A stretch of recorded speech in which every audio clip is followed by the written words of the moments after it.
সরস্বতী পুজোয় তাপমাত্রা স্বাভাবিকের থেকে বেশি থাকবে। সকালের দিকে কুয়াশা, তারপর আংশিক মেঘলা আকাশ। আগামী কয়েকদিন তাপমাত্রা আরও বাড়বে। তো আজকে 2 ফেব্রুয়ারি রবিবার। আজকে কোথায় কেমন বৃষ্টিপাতের সম্ভাবনা রয়েছে, আবার কোথায় কেমন তাপমাত্রা থাকবে, ঝড় বৃষ্টি আছে কিনা তা সম্পূর্ণ জানাবো। তো অবশ্যই ভিডিওটি পুরোপুরি দেখবেন এবং চ্যানেলটিতে নতুন হয়ে থাকলে চ্যানেলটি অবশ্যই সাবস্ক্রাইব করে নেবেন সর্বপ্রথম এরকম আবহাওয়ার আপডেট পাওয়ার জন্য।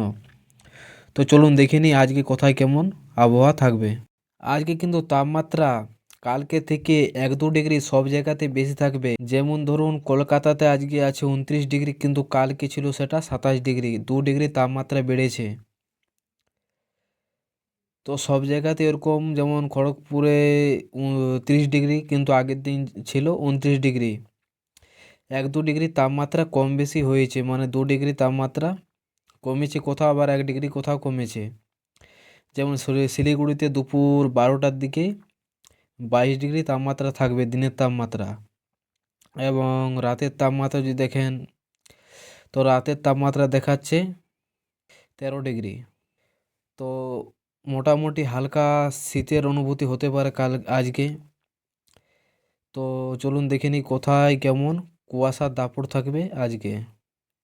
আজকে ঘন কুয়াশা থাকতে পারে দক্ষিণবঙ্গের জেলা বর্ধমান, শান্তিপুর, চন্দননগর, আরামবাগ, কলকাতা, কোলাঘাট, খড়গপুর, বাঁকুড়া থেকে বাঁকুড়ায় কিছুটা, এবং পুরুলিয়াতে হালকা ঘন কুয়াশা থাকতে পারে, হালকা থেকে মাঝারি কুয়াশা থাকতে পারে। বাকি উত্তরবঙ্গে যেমন মালদার কাছাকাছি, দুলয়ান, এবং এখানে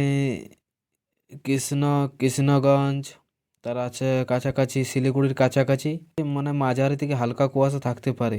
আজকে মেঘলা আকাশ থাকবে শিলিগুড়ি, গ্যাংটক, আলিপুরদুয়ার,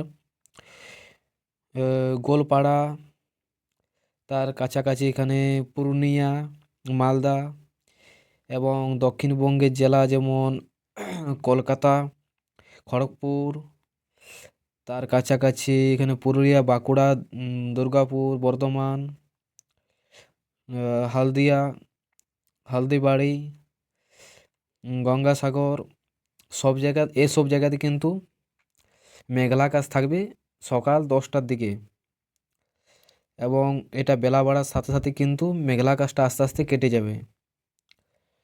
তো কোথায় কেমন বৃষ্টিপাতের সম্ভাবনা রয়েছে সেটা একবার দেখে নিই।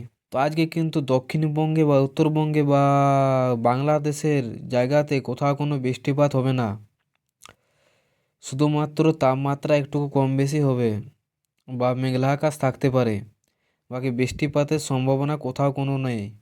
আপনি যদি এই চ্যানেলটাতে নতুন হয়ে থাকেন তো চ্যানেলটি সাবস্ক্রাইব করে নেবেন, এবং ভিডিওটি যদি ভালো লেগে থাকে তো ভিডিওটিতে একটি লাইক করে দেবেন। আর আপনি কোথা থেকে দেখছেন অবশ্যই কমেন্ট করে বলবেন।